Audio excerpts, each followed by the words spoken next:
अज्ञात कारणावरून मोहोळ शहरात राहणाऱ्या एका 24 वर्षीय तरुणीने तारीख 29 जुलै रोजी पहाटे 5 वाजल्याच्या पूर्वी राहत्या घरी खोलीतील लोखंडी पंख्याला साडीच्या सहाय्याने गळफास घेऊन आत्महत्या केल्याची घटना घडली। या प्रकरणी मोहोळ पोलीस ठाण्यात अकस्मात मृत्यूची नोंद करण्यात आली आहे।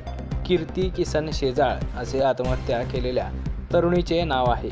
याबाबत मोहोळ पोलिसांनी दिलेल्या माहितीनुसार मोहोळ शहरातील अण्णाभाऊ साठे नगर परिसरात किसन शेजाळ हे आपल्या कुटुंबासमवेत राहण्यास आहेत। त्यांची मुलगी कीर्ती शेजाळ ही ICICI बँकेमध्ये नोकरीस आहे। तारीख 29 रोजी पहाटे 5 वाजल्याच्या सुमारास कीर्तीचे वडील किसन व आई हे त्यांच्या राहत्या घराच्या दुसऱ्या खोलीचा दरवाजा वाजवित असल्याचे पाहून त्यांचे बंधू बिरुदेव शेजाळ तिथे गेले। त्यावेळी दरवाजाला आवाज देऊन देखील कीर्ती ही आतमधून काही प्रतिसाद देत नव्हती।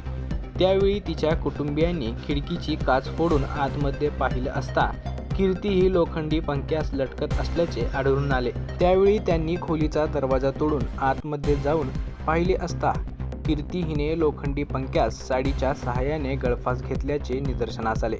तिला तात्काळ ग्रामीण रुग्णालयात मोहोळ येथे आणले असता डॉक्टरांनी तिला उपचारापूर्वीच मयत घोषित केले। या प्रकरणी बिरुदेव महादेव शेजाळ यांनी मोहोळ पोलिसांत खबर दिली असून अधिक तपास सहाय्यक पोलीस निरीक्षक धुमाळ करीत आहेत।